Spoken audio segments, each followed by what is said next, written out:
La última ocasión nosotros estuvimos hablando en torno a la oración, precisamente, ¿no?, definida como ese volverse a Dios por Cristo, y que de hecho constituye el centro primordial de la existencia cristiana como tal. Es decir, estábamos apelando a ese análisis estructural de la oración para poder conocer esa íntima realidad que de hecho constituyó no solo al primitivo cristianismo, claro, en primer lugar al primitivo cristianismo, sino en general a la existencia cristiana de cualquier época. Y dijimos, y esto es fundamental, que es justo a partir de esta oración donde nosotros debemos de percibir esa fuerte y real tensión escatológica, ¿no?, que es, digamos, uno de los aspectos centrales que nosotros fuimos manteniendo. Pero, y con esto ya nosotros retomamos pues la temática expuesta, pero habrá que aclarar que esta esperanza escatológica tiene que ver con la tensión espiritual de la oración y con el poder comunitario de la fe dentro de la unidad de la iglesia. O sea, aquí ya hay como dos aspectos muy centrales que vale la pena aclarar con más detalle. Por un lado, si nosotros dijimos que estábamos abordando precisamente este apartado de metafísica en torno a la esperanza, ¿no?, que sería realmente, ¿no?, el acontecimiento, digamos, metafísico más fundamental, si hablamos de esta esperanza escatológica, tendríamos pues que asumirla en términos de una tensión espiritual donde por un lado en efecto interviene la oración, pero por otro lado también se hace presente ese poder comunitario de la fe, digamos, en tanto constituyente esencial de la unidad de la iglesia. Y es por eso mismo que esta esperanza está en todo caso unida a la experiencia de la presencia de lo definitivo en la celebración de la Eucaristía. O sea, la esperanza escatológica no puede pues pasar por alto la realidad concreta de la Eucaristía, o sea, el acontecimiento definitivo que en efecto está dado en la Eucaristía. Y esto quiere decir al mismo tiempo que no se puede hablar de la esperanza cristiana como algo de mañana o de pasado mañana, de algo incierto que en algún momento pues tendría que ocurrir, pero que en todo caso no sabríamos exactamente cuándo. O sea, no podemos nosotros entender la esperanza cristiana sin anclaje eucarístico, porque precisamente la esperanza escatológica que sostiene al cristianismo también vincula, o de hecho está sostenida en gran medida por esa presencia de lo definitivo que es la Eucaristía. O sea, no podemos pues hablar de una auténtica esperanza cristiana sin apelar también a la realidad viva y concreta, realizada ya, de la presencia eucarística. O sea, para que nosotros entendamos de una manera cabal, de una manera adecuada, la esperanza cristiana, no podemos andar sin anclaje eucarístico y estar hablando de un posible acontecer, ¿no?, ciertamente indeterminado en el tiempo, en el espacio, y pasando por alto pues la Eucaristía. Aunque también es cierto que podríamos expresarlo de la siguiente manera, y este es otro aspecto que está incluido dentro de esta descripción. La esperanza está personalizada. Y esto es fundamental. ¿Qué significa? Que su centro no se encuentra ni en el espacio ni en el tiempo. O sea, no está pues en la cuestión del dónde y del cuándo, como muchas veces a nosotros nos puede llegar a inquietar o incluso desviar la atención, en este caso, de lo más importante. Cuando hablamos de la esperanza escatológica, tendemos a pensar, por ejemplo, al hacer referencia al fin del mundo, tendemos pues a plantearnos la cuestión del dónde y el cuándo. ¿Cuándo será? Hay quienes se han atrevido, por ejemplo, a mencionar algunas fechas en particular, o incluso han tratado de ofrecer algún tipo de localización espacial, en este caso geográfica. No se trata de eso. O sea, el centro fundamental de la esperanza no está ni en el tiempo ni en el espacio, sino, y esto es lo fundamental, en la relación viva con la persona de Jesucristo y en el ardiente deseo de su cercanía. Aquí pues ya también se manifiesta esta tensión espiritual vamos a decirlo de esta manera, en su perfil más radicalizado. ¿Por qué? Porque por un lado, esta relación viva con la persona de Jesucristo apela tanto, ¿no?, al Redentor que ha de venir, finalmente, ¿no?, cuando se menciona su segunda venida, pero también hace referencia a ese Salvador que está presente con nosotros y que se ha quedado con nosotros hasta el fin del mundo, tal y como él lo mencionara. De tal manera que la atención pues siempre involucra una relación personal con Jesús, en este caso con Jesús Eucaristía, ¿no?, que se ha mantenido aquí con nosotros, pero también con ese Jesús glorioso y redentor que ha de venir, o sea, en este caso, que ha de llegar. Y por lo tanto, también estaría configurada en torno a ese ardiente deseo que promueve su cercanía. O sea, el afán pues de mantenernos en una estrecha comunión con Él, tanto en esa esperanza que se despliega hacia ese más allá de lo que nosotros podríamos calcular, como en este más acá, que de hecho consolida pues ya esa espera, ¿no?, en términos pues de la esperanza escatológica. Pues bien, teniendo esto pues presente y ya teniéndolo en cuenta, podríamos preguntarnos lo siguiente: ¿ha mantenido la cristiandad esta tensión fundamental? ¿Cómo se ha podido llegar al cristianismo aburrido y aburridor que vemos en los tiempos modernos y que incluso conocemos por experiencia propia? Una especie de, vamos a decirlo así, de cristianismo no escatológico, o no realmente escatológico, sino incluso muchas veces desfigurado a una especie de conjunto doctrinal, ¿no?, más o menos digerido, que en pocas palabras no nos dice mucho. Y quizá lo poco que nos suele decir parecería que no tiene la verdadera relevancia que en principio debería poseer. Y para responder pues, ¿no?, a esos interrogantes, podemos decir que por una parte, tal resultado es consecuencia de una agudizada espera del fin del mundo.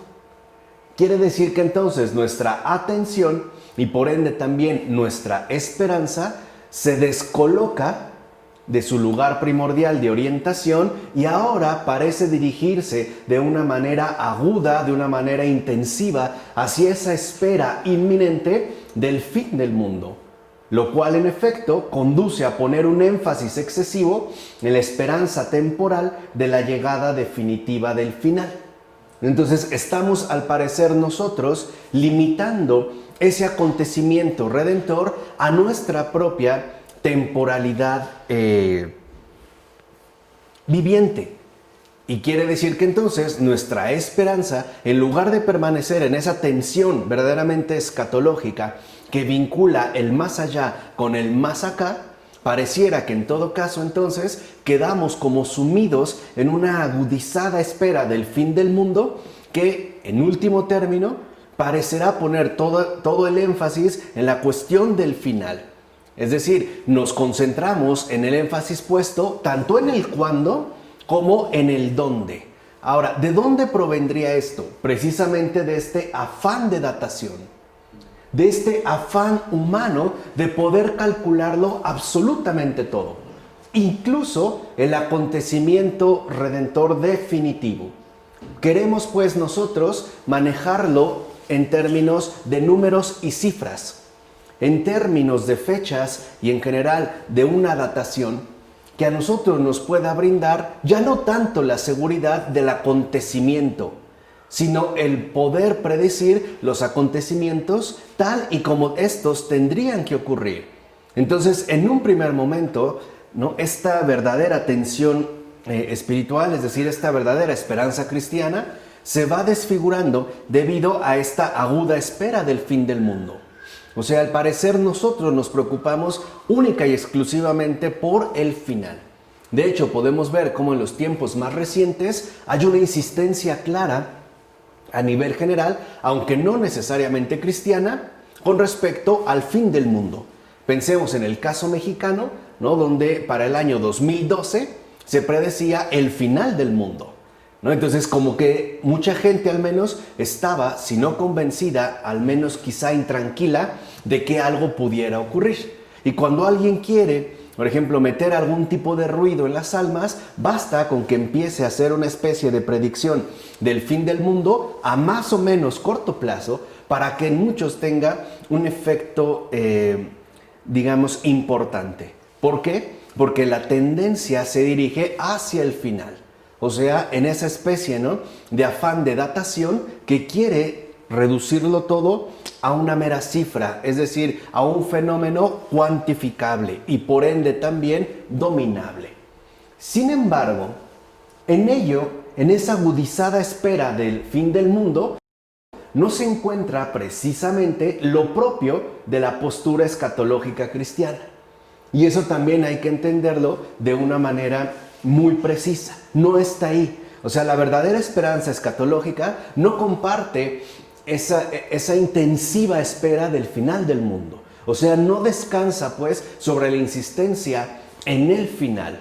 Más bien, y esto es lo esencial, donde mejor se ve la verdadera postura cristiana es quizá en las letanías de los santos. Ahí sí, recuerden que estamos analizando la estructura esencial del centro de la vida cristiana. O sea, estamos haciendo pues también un análisis estructural de la oración. Las letanías de los santos es esa verdadera oración del pueblo cristiano que en efecto manifiesta tanto sus miedos como sus esperanzas comunitarias. O sea, de una forma finalmente comunitaria. Ahora, las letanías de los santos se fueron formando poco a poco desde la más temprana antigüedad cristiana a través de una historia de realización todavía poco conocida.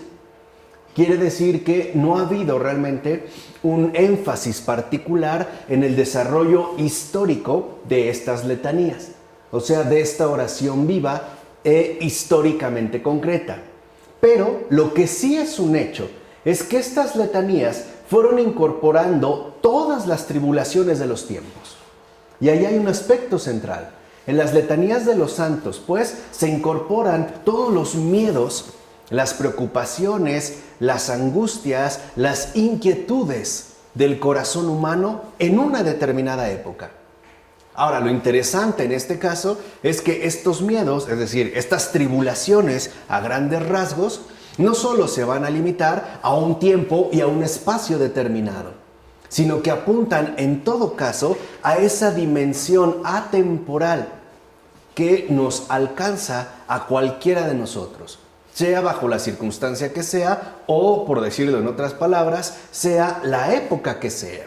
Entonces, en las letanías de los santos se van pues incorporando las tribulaciones que pueden, digamos, perturbar o por lo menos afectar la existencia del hombre.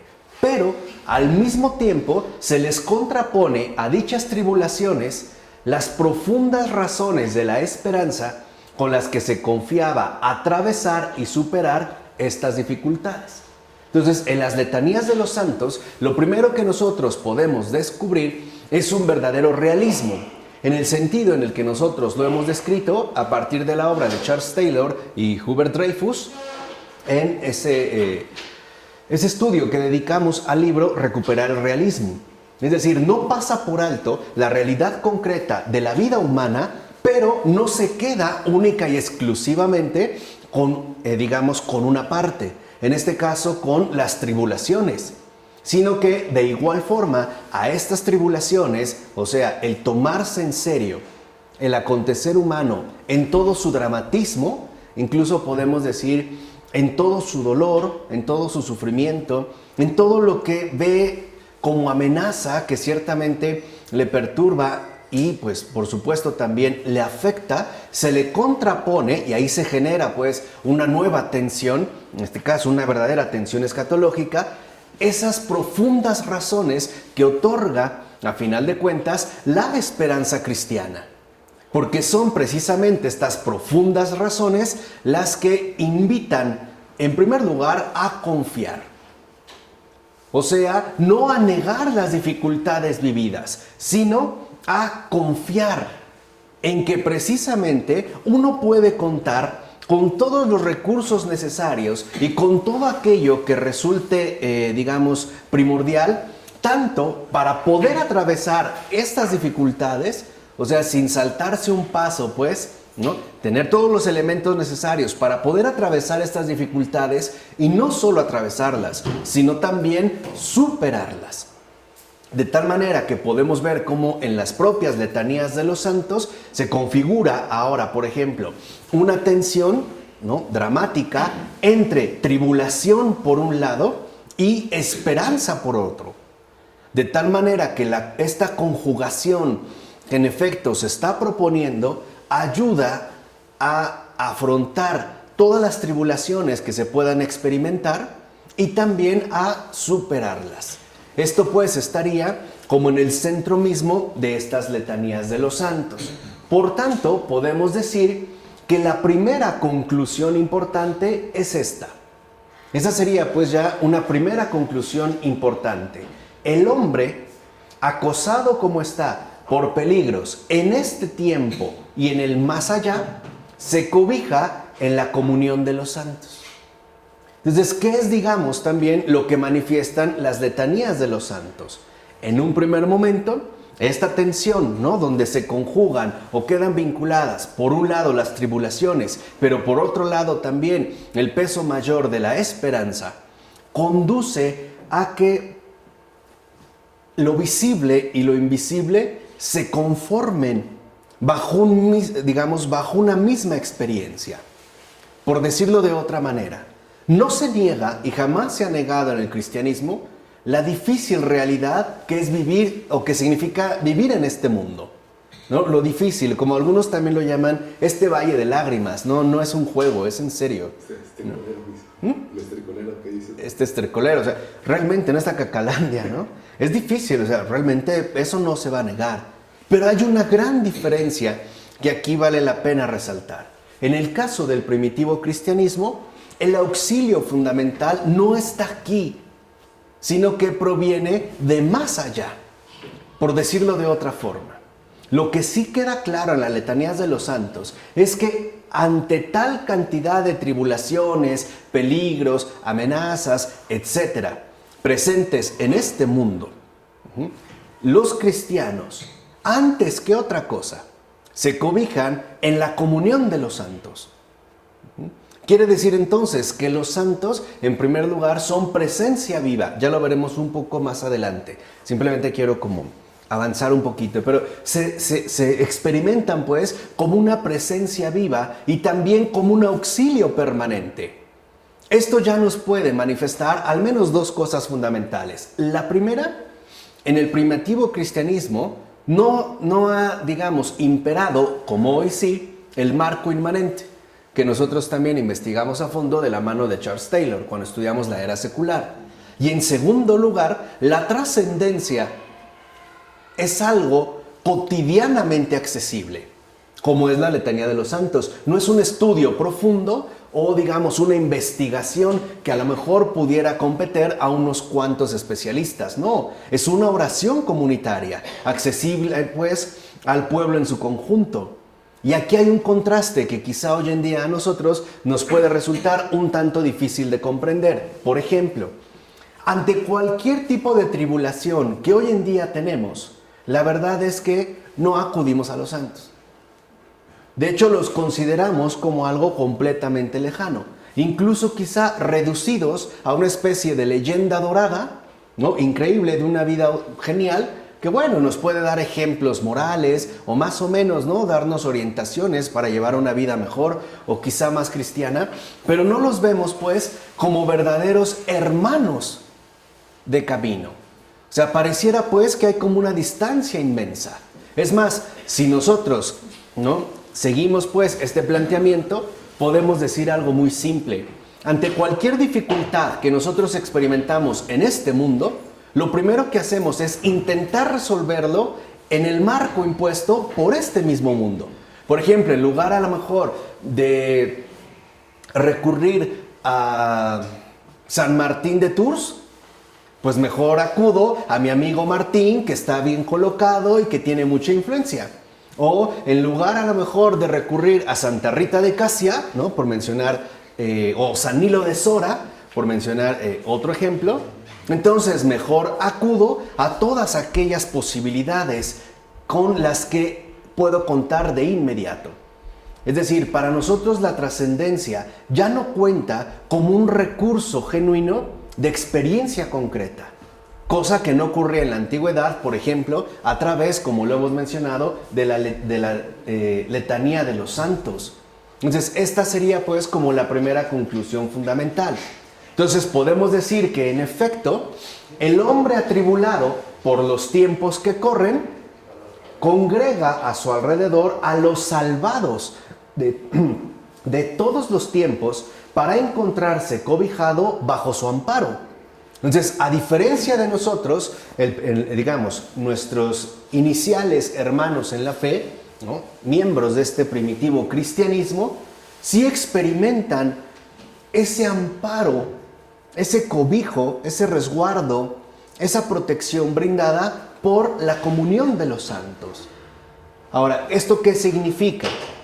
Si ahondamos todavía un poco más en este análisis estructural, que los santos son el testimonio viviente del poder salvador del Señor, aún en un mundo tan atestado de tribulaciones. Aquí es donde pues se dispara esta tensión entre tribulación y esperanza. En pocas palabras, esto significa que los muros entre cielo y tierra, que ciertamente los hay, pasado, presente y futuro, no son opacos, ni tampoco son impenetrables. Hay pues una conexión íntima entre uno y otro. Por decirlo de esta manera, el santo, en este caso, precisamente muestra esa conjunción entre cielo y tierra, y la muestra a partir de la encarnación del propio Jesús, porque es lo que ha desvelado lo invisible, haciéndose visible. Y haciéndose visible nos ha permitido nosotros acceder a lo invisible. No hay pues como una línea divisoria tajante entre uno y otro. Esto quiere decir también que entonces en la letanía de los santos se aprecia una experiencia profunda de auténtica esperanza. O si lo quieren ver de esta manera, de auténtica escatología. O sea, el primitivo cristianismo sí posee una verdadera escatología. Cosa que, como hemos dicho, ¿no? Actualmente se ha deteriorado o se ha atrofiado en gran medida debido a ese énfasis, ¿no? Puesto única y exclusivamente en el final del mundo. Y pensamos pues que esto sería, en todo caso, lo más esencial, siendo que no es así.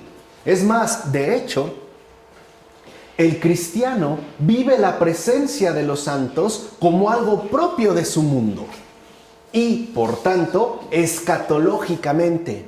¿Qué significa? En tensión con el más allá. Entonces, esto es importante. Los santos no se ven como seres de otro mundo, que no tendrían absolutamente nada en común con nosotros, o quizá muy poco, como al parecer en gran medida hoy sí estamos convencidos.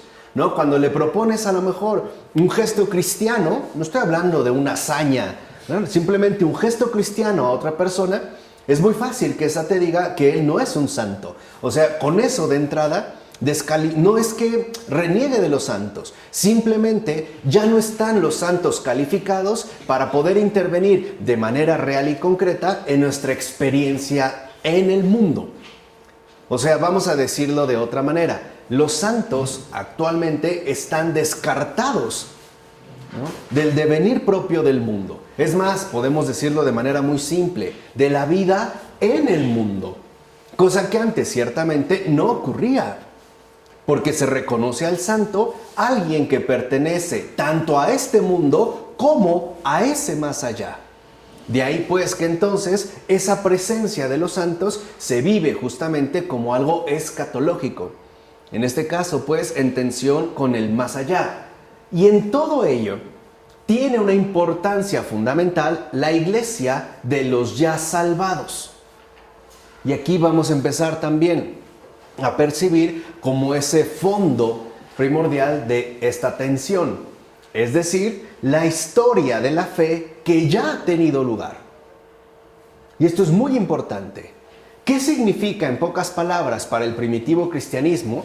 Es decir, lo que se manifiesta como una experiencia concreta en la letanía de los santos, que haya santos, pues precisamente que ya se ha dado o ya ha tenido lugar la historia de salvación. En pocas palabras, que la salvación es un hecho. Nosotros podemos decir entonces que un santo, entendido desde este análisis estructural, es un testimonio viviente de la historia de la salvación ya realizada. Es decir, la santidad es ya la salvación llevada a cabo, ¿no? Digamos, es ya plenamente la actualidad de la salvación. Eso es un santo. Y eso es lo que se percibe, lo que nosotros hemos tratado de insistir a partir de la letanía de los santos. ¿Qué es un santo? Pues es la actualidad de la salvación.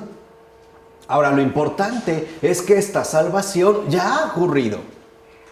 O sea, que no es algo netamente hipotético, sino que el hecho de que se pueda recurrir a un santo, vamos a decirlo así, humanamente fallecido, significa entonces que la salvación sigue operando, sigue obrando, se sigue realizando.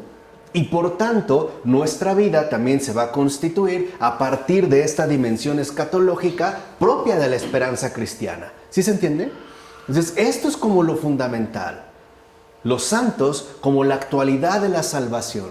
Y por ende, el testimonio concreto, real, histórico, etcétera, de esta salvación ya realizada. Así veremos que en este sentido se podría decir que los acentos se cargaban más sobre el pasado que sobre el futuro. ¿En dónde radica más el peso de la salvación? No en el fin del mundo, sino en la salvación ya realizada. Es decir, en esa historia de fe, ¿no? Conformada por los ya salvados, en este caso por los santos. O bien, por decirlo crudamente, el consuelo y la certeza se buscaban en el pasado. El miedo venía del futuro. Esa era la gran diferencia. O sea, en pocas palabras, ¿por qué podía experimentarse un auténtico consuelo aún en un mundo tan repleto de tribulaciones? Por lo ya sucedido. Es decir, por los santos que están cerca de nosotros y en los cuales encuentra uno tanto amparo como cobijo. Es decir, en este caso, consuelo. En pocas palabras, podemos decir, ¿por qué podemos mantener esperanza en este recorrido, ¿no? En el cual cada uno de nosotros ya está en marcha? Pues precisamente por esa comunidad de los salvados que nos han precedido. Y por lo tanto, si lo ven, aquí también hay una tensión que claramente se podría manifestar a la manera en la que se emplea un arco y una flecha. Imagínense que el arco representa el momento presente de nuestras vidas. ¿Cómo se genera la verdadera tensión escatológica? Si yo coloco la flecha justo en la cuerda, ¿no? Del arco, para que ésta tenga impulso y para que tenga como la fuerza suficiente para poder salir disparada, pues yo tengo que estirarla hacia atrás. Eso es lo que ellos hacían.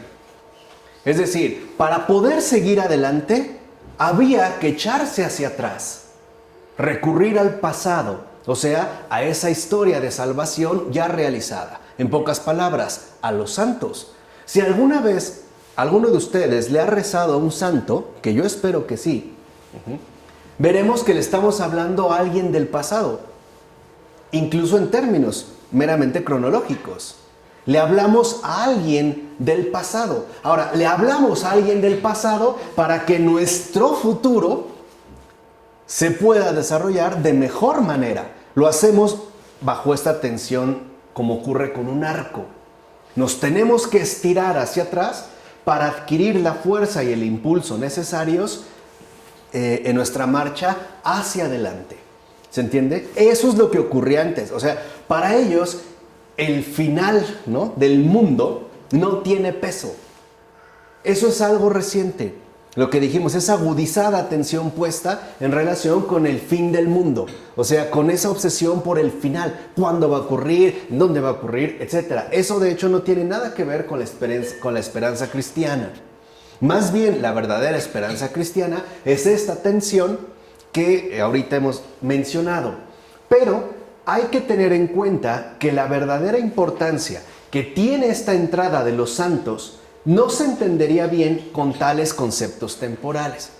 O sea, es nada más una forma de poder comprender mejor lo que aquí, digamos, se manifiesta, ¿no? Son nada más como recursos para mejorar nuestra inteligibilidad, ¿no? Son, digamos, como recursos que empleamos para facilitarle la digestión a nuestra respectiva inteligencia. En todo caso, y esto es lo central, lo único importante es saber que en ellos, los santos, se ha confirmado ya la promesa cristiana de salvación. Eso es lo único importante. O sea,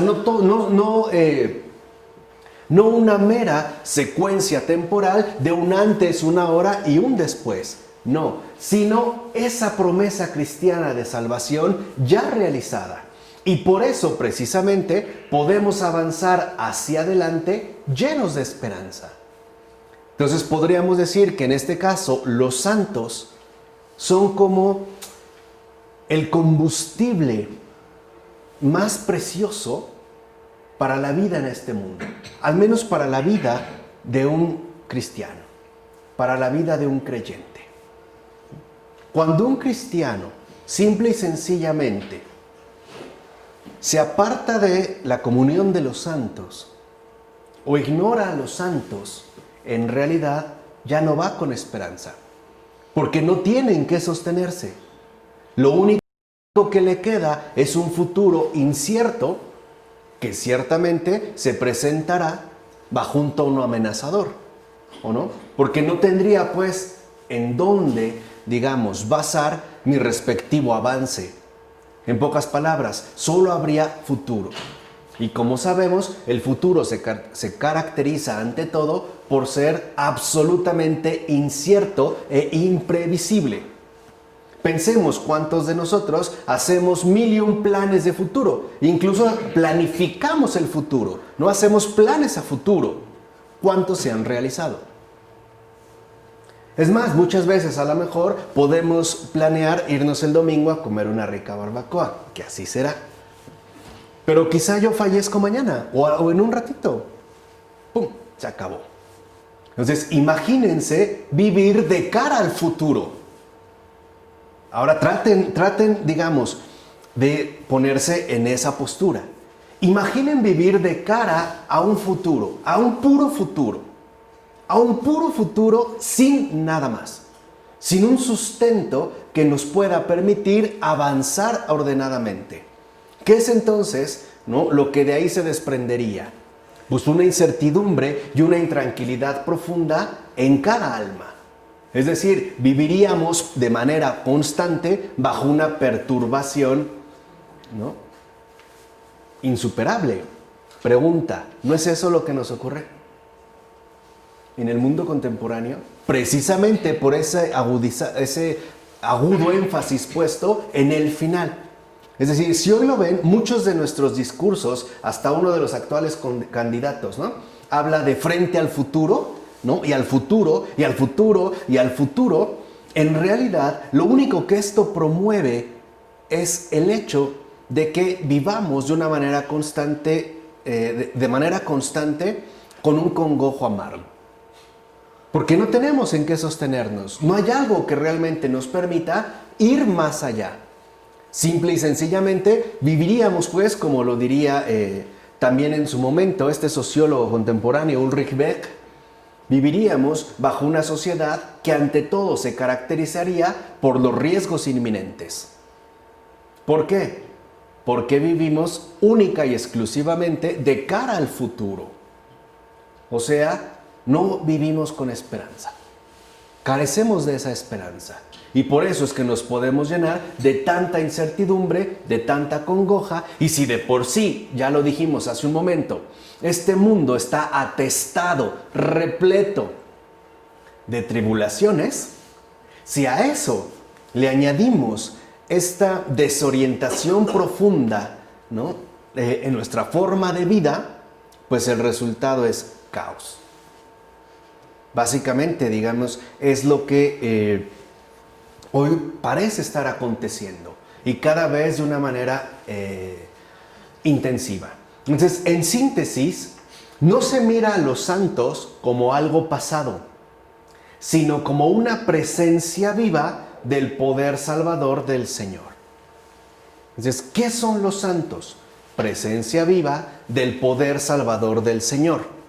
Por eso, cuando la gente se dirige a los santos, especialmente, ¿no?, como lo estamos mostrando en el primitivo cristianismo, no lo hace porque el santo, digamos, que haya alcanzado una especie de particularidad especial. No es alguien sobrehumano. Simple y sencillamente lo hace en tanto una presencia viva del poder salvador del Señor. En pocas palabras, se dirige a los santos porque ahí se ha manifestado el poder salvador del Señor.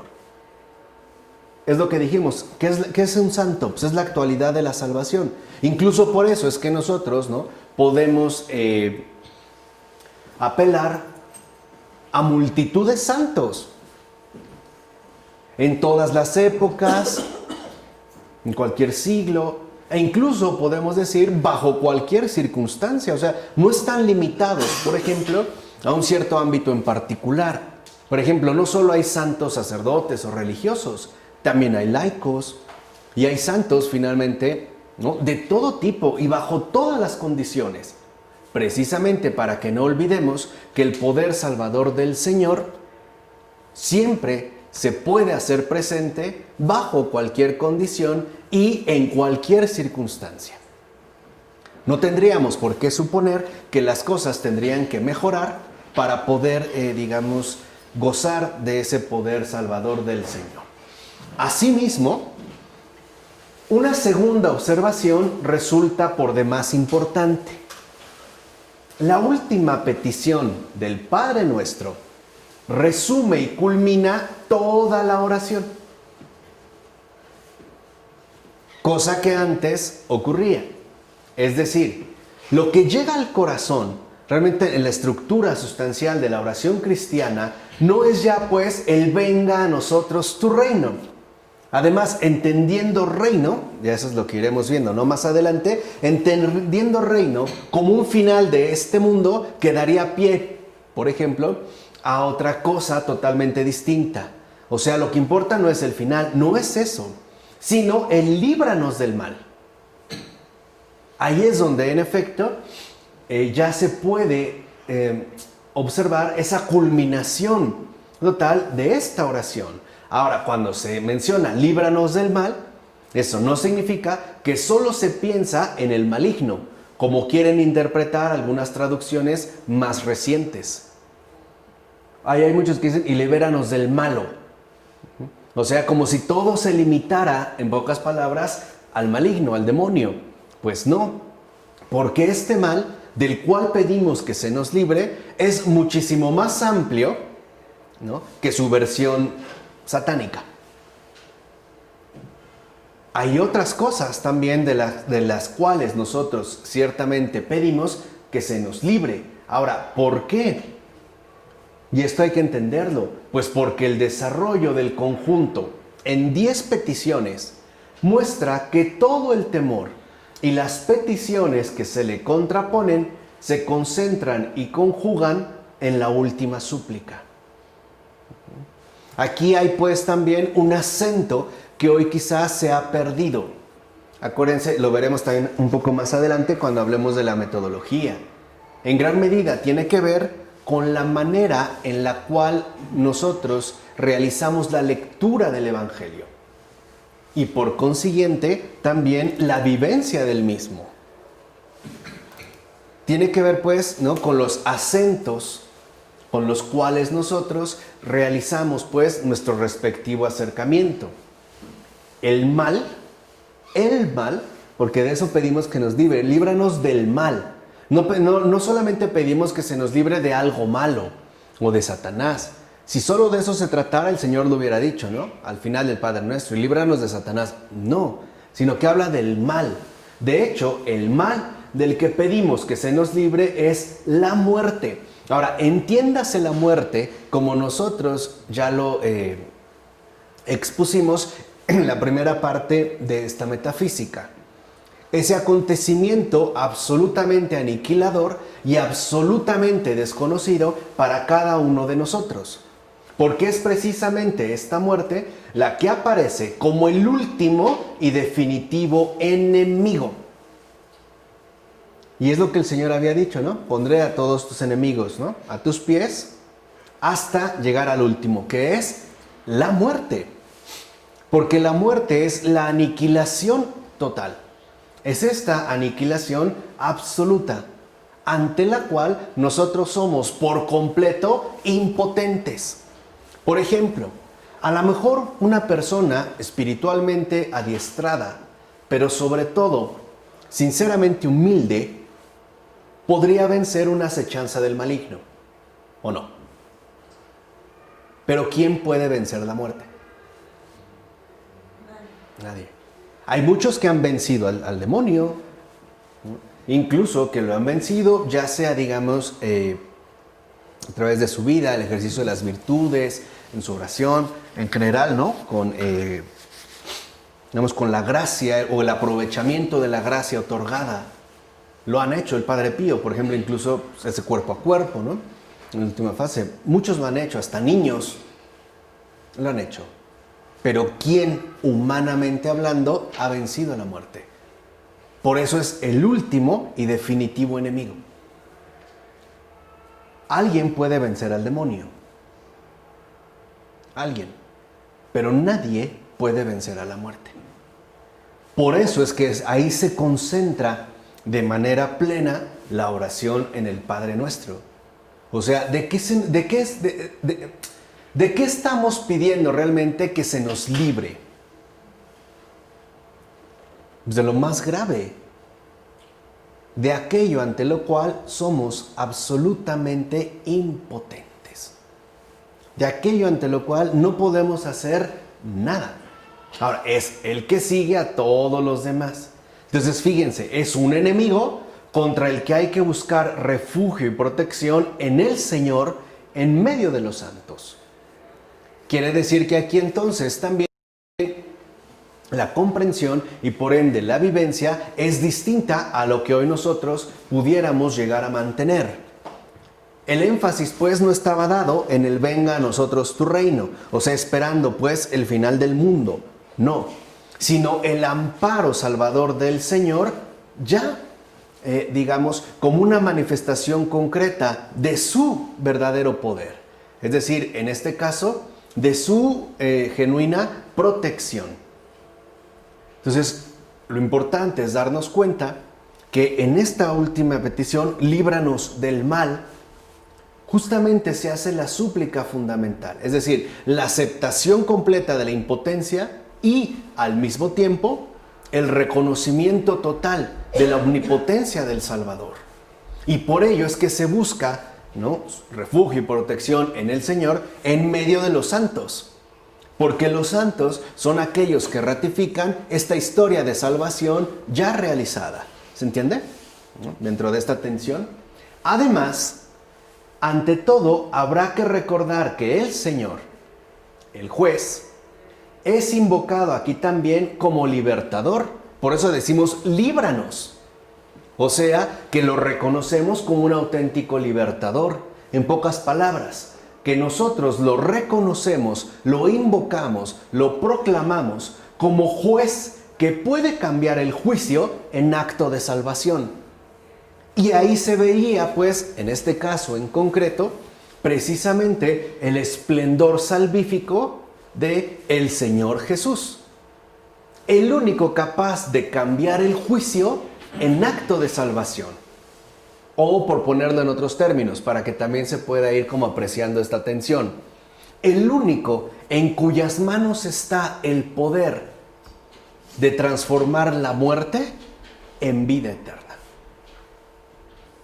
Esto es pues también, digamos, como algo que vale la pena entender y que aquí, digamos, por lo menos aparecía como de una manera mucho más nítida. Al menos mucho más nítida de lo que hoy podría estar para nosotros. Entonces podemos decir que a él, el juez que viene, o sea, hacia el cual me dirijo justamente en tanto libertador, se le contrapone él mismo en cuanto Salvador que ya vino. Y aquí es donde se tenía esta experiencia fundamental de Jesús, Alfa y Omega. Entonces, justamente porque este Salvador ya vino y ya nos ha salvado, es que yo puedo apelar a Él en tanto el que viene, en tanto aquel que en efecto es el juez de todos y de todo. Eso es lo que decía San Pablo, ¿no? En la segunda carta a los Corintios. Todos tendremos que comparecer ante el tribunal de Cristo. Ahora, aquí hay algo importante. Si todos tendremos que comparecer ante el tribunal de Cristo, lo importante es esto. ¿Quién es ese Cristo? ¿Es para mí realmente el Salvador que ya vino y cuyo ardiente deseo de cercanía es lo que me guió a través de este mundo? ¿O bien es alguien completamente desconocido para mí y ante el cual pareciera que no tengo nada que compartir o que reconocer? Entonces aquí se vuelve a ver pues esta tensión escatológica. El juez que viene, el juez que ha de venir ante aquel, ¿no?, al que todos compareceremos en su tribunal, ¿quién es para nosotros? ¿Es ya verdaderamente el Salvador que vino y cuya obra de salvación incluso me ha alcanzado a mí? ¿O resultará ser, en este caso, un absoluto desconocido? En pocas palabras, para poder acercarse con confianza a ese juez capaz de cambiar el acto, ¿no?, el juicio, en acto de salvación, repito, para poder acercarme realmente con confianza, en principio tendría que estar familiarizado con ese mismo Salvador que de antemano no llega de última hora o a la última hora, sino que ya vino desde antes.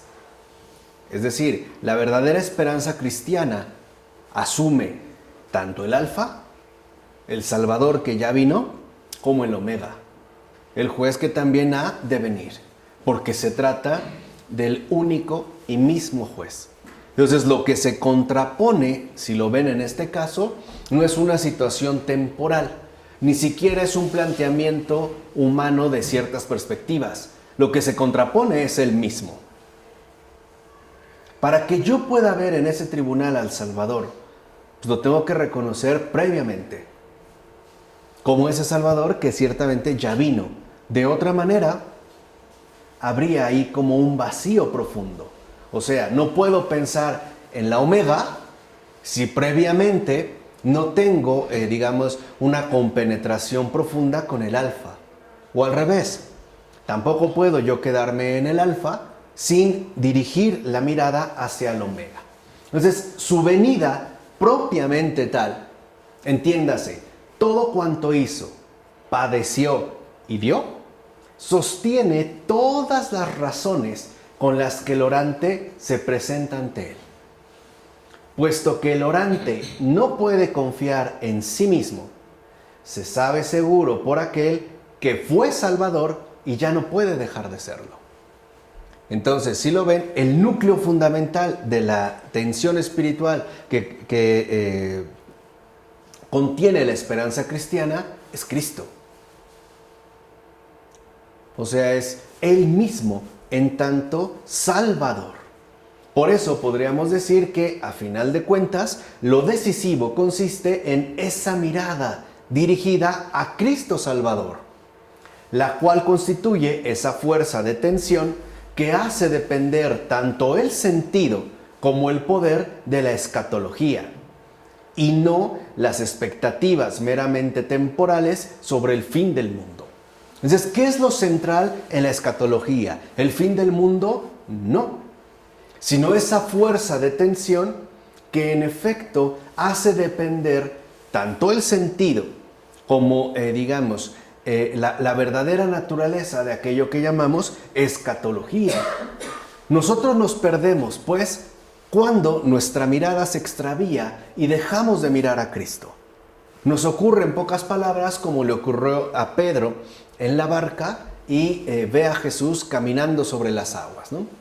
En principio lo ven, se asustan y Pedro, como sabemos, le dice: Señor, si eres tú, mándame ir a ti. Y Jesús le dice: ven. Se para Pedro, empieza a caminar en las aguas. Bien, todo bien.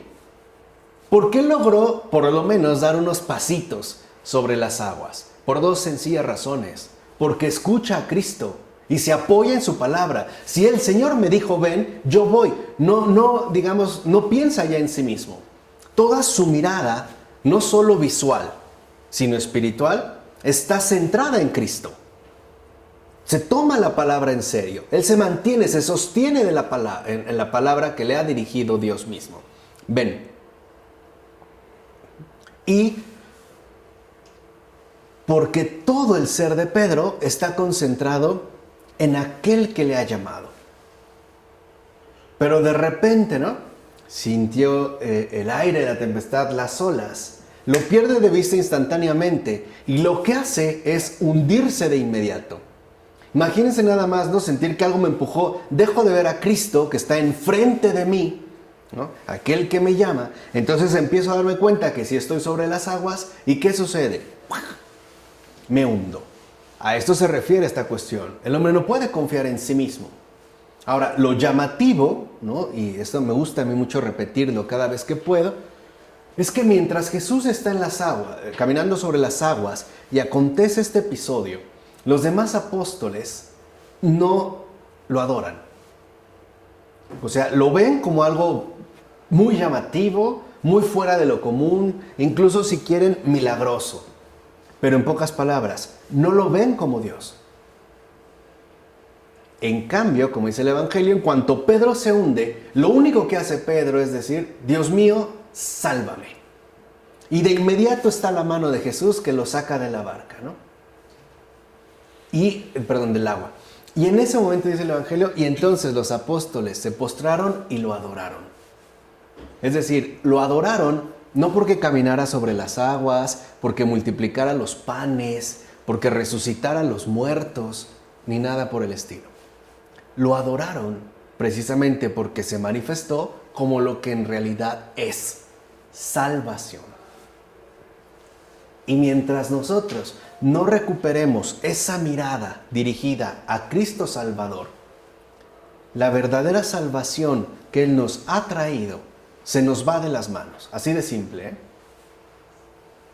Y todo se va como desmoronando poco a poco, al grado de que, por ejemplo, podemos colocar la escatología en un énfasis meramente temporal sobre el fin del mundo. Si lo que importa no es el fin del mundo, sino el Salvador de este mundo, que ya ha venido, pero que también está por delante de nosotros esperándonos para ese encuentro definitivo. ¿Se entiende? Ok. Por consiguiente, la historia queda incorporada como factor sólido de esperanza. En pocas palabras, no es irrelevante. Y por eso también el hecho de poner por escrito los evangelios, para que entendamos que no se trata de una mera fábula o una leyenda atribuida a, no, sino un factor sólido de esperanza en tanto historia acontecida. Por eso se narran hasta detalles que a nosotros nos podrían llegar a parecer muy triviales. Por ejemplo, el hecho de que se mencione que Jesús tuvo sed, hambre, frío o sueño, o que lloró. O sea, pareciera pues que eso no, de entrada, no compaginaría bien con Dios mismo. ¿Cómo que puede presentar a lo mejor esas necesidades, ¿no? O incluso esas carencias, etc. Es para que entendamos cómo queda pues, ¿no?, vinculado, incorporado a esta historia. Y de igual manera queda dotada de fuerza dinámica de cara al futuro hasta alcanzar el porvenir. Y en este caso hay algo importante: el porvenir que ciertamente constituye el acto de salvación. Y aquí voy a hacer un breve paréntesis solo para reforzar y retomar algo que ya había dicho en otra ocasión, pero que estoy casi seguro se les olvidó, tanto a los de aquí como a los de allá. Y es la diferencia sustancial entre futuro y porvenir. ¿Quién se acuerda? ¿Lo ven? O sea, futuro es lo que está allá y el porvenir es lo que se viene hacia nosotros. Casi, claro. La segunda parte bien, la primera muy mal. Okay. No, el futuro es lo que va de aquí para allá. Es lo que nosotros planeamos, proyectamos y queremos realizar mediante cálculos, esfuerzos, empeños, etc. El porvenir es lo que nos toma por sorpresa llegando de allá para acá. Eso es el porvenir. Entonces, el acto de salvación no está dado en un futuro. Está contenido en el porvenir. En aquello que nos llega precisamente como ¿qué? Como un don, como un regalo. Como un regalo que nadie está obligado a tomar. Y eso es lo que nos debería a nosotros de sorprender todavía más. Porque no se trata nada más de que ya lo salvé, ahora todos salvados a la fuerza. Es como un regalo. Se te ofrece. Pero por ejemplo, cuando alguien te da un regalo, ¿estás obligado en primer lugar a conservarlo? No. ¿A usarlo? No. Hay quienes guardan los regalos para a su vez regalarlos, ¿no?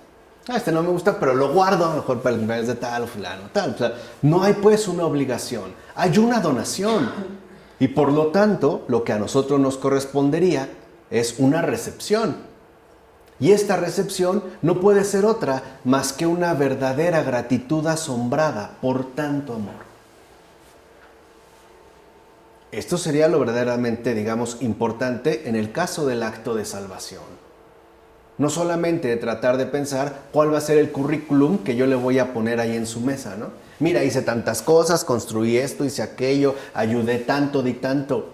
No estás con un contador.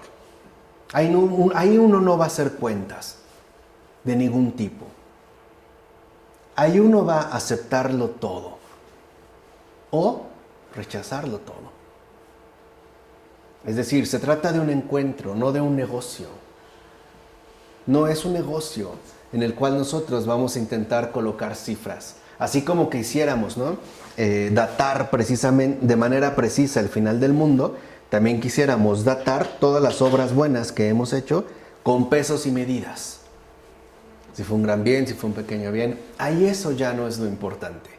Lo importante es que en ese porvenir es este acto de salvación que solo Dios puede realizar.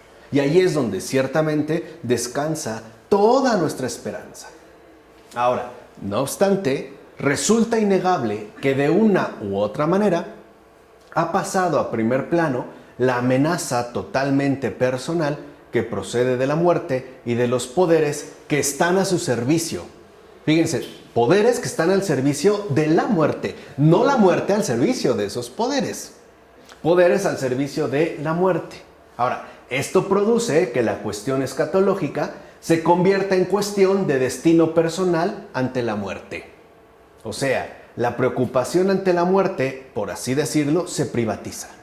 Y entonces se hace acuciante la cuestión de la salvación personal, lo cual oscurece la referencia sustancial a la historia en su conjunto. Es decir, ya no solo pensamos en la muerte, sino que ahora nos centramos en mi muerte, ¿no? Hay una privatización de la muerte. Y esto ha sido posible precisamente por el hecho de que uno ahora se siente seguro en una historia que lleva en sí misma las fuerzas de salvación. En este caso, el marco inmanente de las fuerzas terrenales de todo tipo.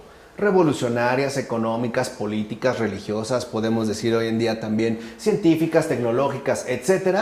Y que por lo mismo no es puesta ya en tela de juicio. En pocas palabras, suponemos que la historia que acontece en este mundo, hablando pues de nuestro mundo contemporáneo, va bien. Que va por buen camino, estamos progresando, estamos avanzando, estamos venciendo no solo la hambruna, ¿no? Y por fin tratando de erradicar al precio que sea la pobreza, sino que pensamos que nuestro futuro cada vez puede ser más prometedor, que hay más progreso, que hay más crecimiento, etc. Entonces pareciera que si esto marcha bien, pues ahora la atención se concentrará en uno mismo. O sea, ya no pensaré realmente en términos escatológicos en la muerte, sino que ahora me concentraré en mi muerte. Aunque bien es cierto que no se puede hacer desaparecer la pregunta por la muerte personal, no hay que incurrir en el grave peligro de la individualización de la muerte, como si la muerte se redujera a mi muerte y que en eso se jugara el destino del mundo entero. No, ese es un riesgo, el riesgo de la individualización. Además que precisamente, ¿no?, conduzca, y esto sería lo más grave de todo, a la anulación de lo cristiano en el más allá. Y entonces solamente nos preocuparíamos por el más que, más acá. Aquí han surgido también algunas paradojas interesantes en el mundo moderno. Queremos postergar lo más posible nuestra vida acá. Y eso nos hace olvidar por completo el más allá. O sea, anulamos lo cristiano en el más allá, la trascendencia, por ese más acá o marco inmanente que al parecer es capaz de brindarnos múltiples seguridades. Ahora, en todo caso, el grave peligro de la individualización consiste en producir una pérdida de precedentes históricos concretos en tanto fuerzas reales de salvación que a final de cuentas arrebata a lo cristiano su fuerza vital históricamente concreta de realización. O sea, en pocas palabras, produce o termina finalmente no produciendo un cristianismo sin la dimensión escatológica. Se anula pues lo escatológico, como si todo quedara reducido al aquí y a la ahora. Y no olvidemos que la escatología consiste en trabajar arduamente por la integración de perspectivas, terrenal y celestial, inmanente y trascendente, visible e invisible. Y es integración que mira conjuntamente persona y comunidad, presente y futuro con pasado. Que eso es lo importante. Si tú realmente quieres pensar en ese más allá que te sobrepasa, también tienes que recurrir en ese antes que te desborda. De hecho, nosotros, como bien nos lo enseñó el Santo Padre Pavel Florensky, somos desbordados por ambos lados, tanto de frente como detrás. En todo aquello que nos ha precedido y todo aquello, en efecto, que seguirá aún después de nosotros. Hay un desbordamiento. Entonces no podemos anular verdaderamente la historia de nuestra existencia creyente, puesto que si la historia se anula, anulamos lo más importante. En este caso, lo que hemos venido enfatizando es que terminamos anulando lo escatológico. Ahora bien, para comprender mejor nuestra problemática, vale la pena delinear una vista de conjunto sobre el camino recorrido desde la Edad Media hasta la actualidad. Vean, cabe mencionar que un hecho decisivo tiene lugar en el sur de Italia, en la obra del abad Joaquín de Fiore, nacido en el año 1130 y fallecido en el 1202. Estamos hablando en el siglo XII. ¿Qué hizo él en su obra? Por cierto, hay un libro extraordinario del gran Henri de Lubac que se llama La posteridad espiritual de Joaquín de Fiore. 2 volúmenes, ya tienen su lectura para el fin de semana, ¿no? En un ratito se lo echo. Ok, ¿qué decía él? Partiendo de la fe en el Dios Trino, dedujo un desarrollo histórico en 3 etapas.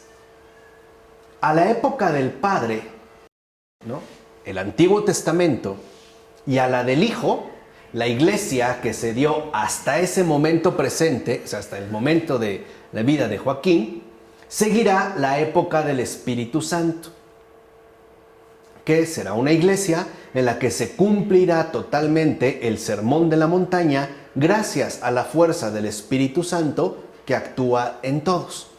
Ese era pues como su planteamiento, digamos, más sistemático. Ahora, este desarrollo no era algo totalmente nuevo. ya que apoyándose, por ejemplo, en Apocalipsis 20, versículos 2-7, el llamado quiliasmo, milenarismo, esperaba que Cristo reinara 1000 años en la tierra antes del fin del mundo y del juicio final. Y algunos por ahí siguen siendo milenaristas trasnochados, ¿no? Pero bueno, esta idea que prácticamente había desaparecido desde el siglo IV, Joaquín la sistematizó a partir del concepto que se tenía de Dios e hizo de ella, en cierto sentido, un programa práctico en cuanto que este nuevo periodo se puede preparar mediante las correspondientes fundaciones de órdenes religiosas y que serán llamadas en este caso espirituales. O sea, Joaquín de Fiore abre la puerta al llamado espiritualismo, que tan grave es, y lo vimos con Fabrice Ayash en La fe de los demonios. Pero hay, digamos, como esta línea ahora, pues, hacia la entrada en esa tercera etapa del Espíritu Santo y del triunfo del Espíritu. De hecho, una parte de los franciscanos comenzaron a hacer suya la esperanza de Joaquín, identificándose con esa tercera etapa de vida meramente espiritual.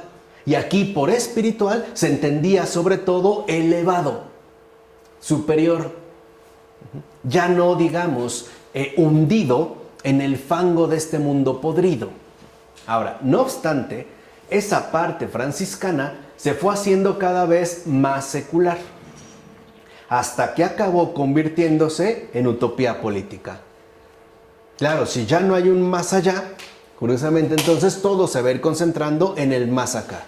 Si la realización del espíritu se da pues ya en este mundo, aún confinada a esta tercera etapa, entonces el énfasis colocado se irá haciendo pues más y más secular, precisamente por su afán de injerencia histórica, o sea, de creer que el reino del Espíritu Santo es de este mundo y se da en este mundo, o sea, por la pérdida de esa tensión escatológica. Y es un afán que incluso se ha manifestado, por ejemplo, en el siglo XIX, como la fuerza determinante de transformación usada por el pensamiento político. También se empiezan a promover las utopías políticas, aunque en sentido moderno. Ahora bien, este proceso de secularización del pensamiento cristiano escatológico fue privando progresivamente de fuerza sustancial a la conciencia cristiana, que es lo que hemos nosotros mencionado anteriormente, ya que le ha ido quitando los impulsos vitales de la verdadera esperanza histórica hasta llegar a convertir dicha esperanza en una fe terrena que descansa en la noción de progreso humanamente alcanzable. Y ese es un grave problema. Esto quiere decir además que lo específicamente cristiano aparece cada vez más relegado al alma, con lo cual se empobrece cada vez más en cuanto a su contenido de amplia realidad. O sea, pareciera entonces que en este sentido todo quedaría constreñido a la cuestión del alma. O sea, como si el más allá únicamente tuviera que ver con el alma. En todo caso, la salvación que la fe promete se reduce equivocadamente a la salvación del alma. Y por eso pensamos en salvar el alma, o pedimos porque se salve su alma, nada más. Y de paso, se le quita también al hombre la auténtica felicidad que puede encontrar en su vida. ¿Por qué? Porque salvación, en sentido específicamente cristiano, quiere expresar un todo de realización. Eso es salvación. Y por eso lo habíamos mencionado en el caso de los santos, a partir, ¿no?, de esa médula fundamental que son las letanías de los santos. Es decir, que se refiere a la salvación del mundo entero, lo cual me hace ciertamente feliz también a mí y a todos los demás. Entonces, cuando nosotros hablamos de salvación, no estamos hablando en términos ortodoxamente cristianos de la salvación del alma, Cuando el cristiano habla de salvación, está hablando de un todo de realización, o sea, de la salvación del mundo entero. Que ninguno se pierda. Ese es justamente el empuje radical de la salvación cristiana.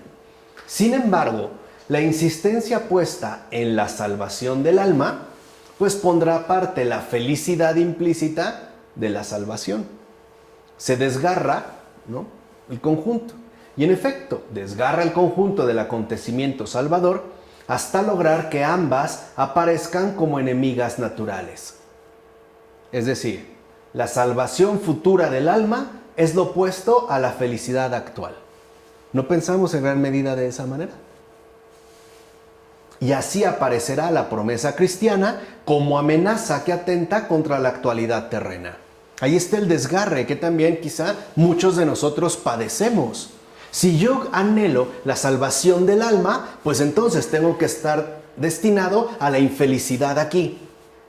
En pocas palabras, si quiero ser feliz allá, tengo que ser infeliz aquí, ¿no? Hay este desgarro entre el aquí y el allá, precisamente por el énfasis puesto en la salvación del alma. De ahí que los enunciados escatológicos lleguen a considerarse incluso como condena de la felicidad humana. El infierno, por ejemplo. Vemos el infierno sobre todo como una amenaza latente y palpable con respecto a la felicidad humana que nosotros podríamos conseguir aquí.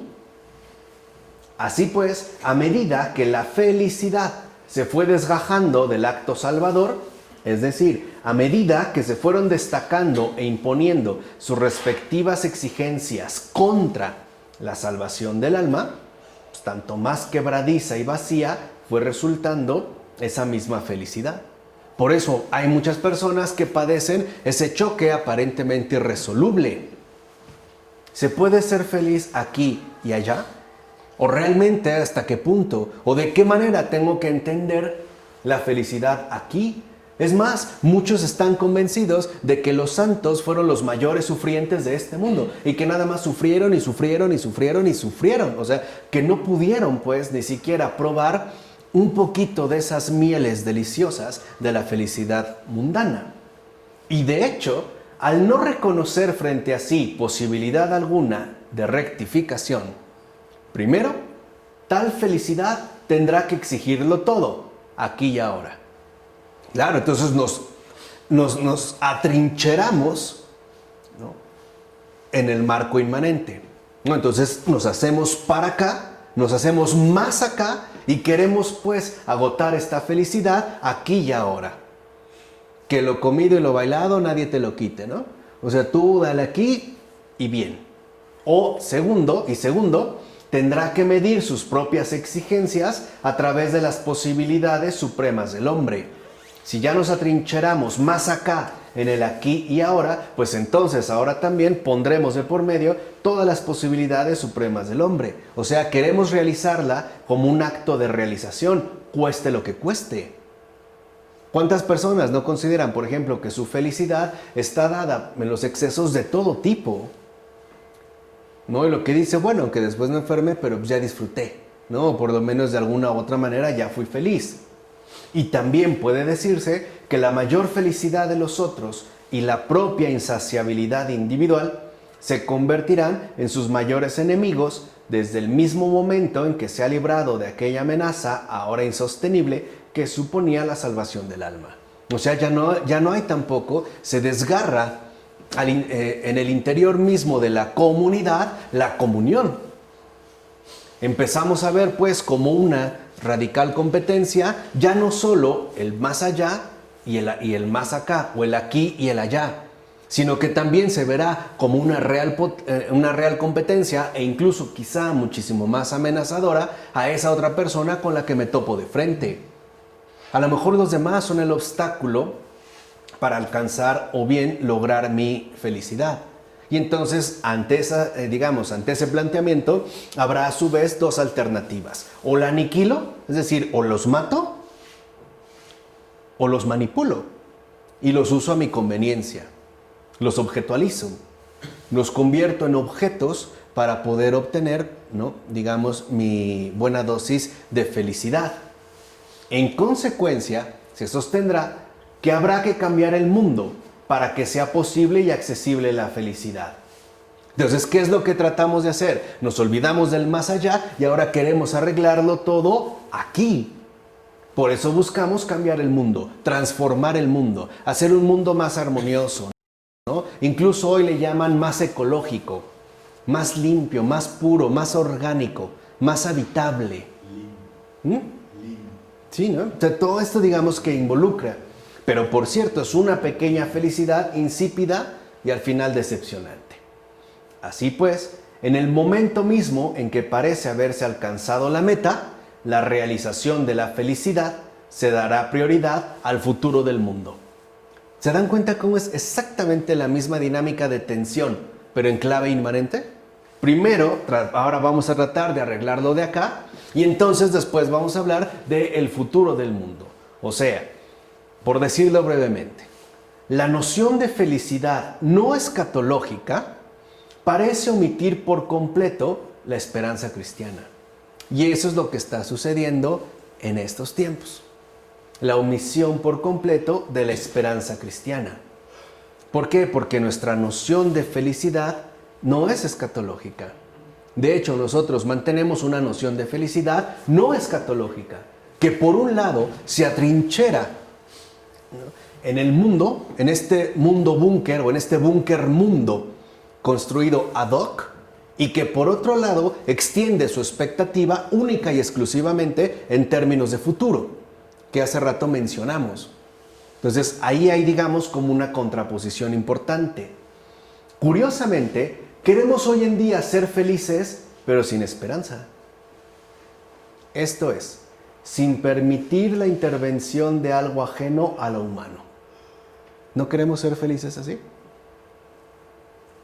No por eso a veces hasta nos proponen que la felicidad se puede alcanzar comiendo diariamente 3 bananas, por supuesto un buen helado de chocolate y así estimular todo aquello que nos resulte placentero, o yéndote de vacaciones a una isla paradisíaca, o teniendo relaciones sexuales intensas e intensivas, o alcanzando no 1, 100 orgasmos en un desfogue sexualmente frenético.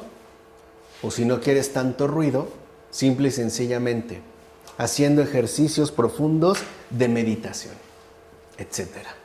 Y así lo planteamos, ¿eh? Por eso, en síntesis, somos infelices.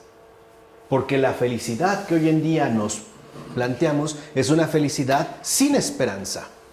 O sea, sin la presencia salvadora de Dios. Pensamos la felicidad sin intervención de algo ajeno a lo humano. De hecho, pensamos que para ser felices debemos construir un mundo nuevo en tanto tarea que reclama para sí todas las energías humanamente disponibles. Incluso en términos hoy podríamos decir globales. Y por eso la escatología se convierte en un estorbo que nada contribuye a la realización de nuestra felicidad y de la época nueva que tanto anhelamos. Por eso hemos mandado al carajo la esperanza. Entiéndase, la real esperanza. O sea, la verdadera esperanza. O sea, la esperanza traída por Cristo. Pues bien, lo que tenemos que intentar es esto. Y por ello, este cierre o esta incursión en una metafísica que lo que busca es rescatar la esperanza. Y por ende, creo que ya lo intuyeron, la felicidad, es decir, la presencia viva del Señor Jesús. Así de simple. ¿Qué hay que intentar? Partiendo del núcleo profundo de lo cristiano, la esperanza, habrá que integrar aquellos factores contrapuestos, asignando correctamente los diferentes grados de importancia y aprender a entender con más profundidad lo que la fe realmente y en verdad promete. Eso es lo que vamos a hacer. Y esto es, por supuesto, una labor metafísica. Y acuérdense, sin metafísica no hay esperanza.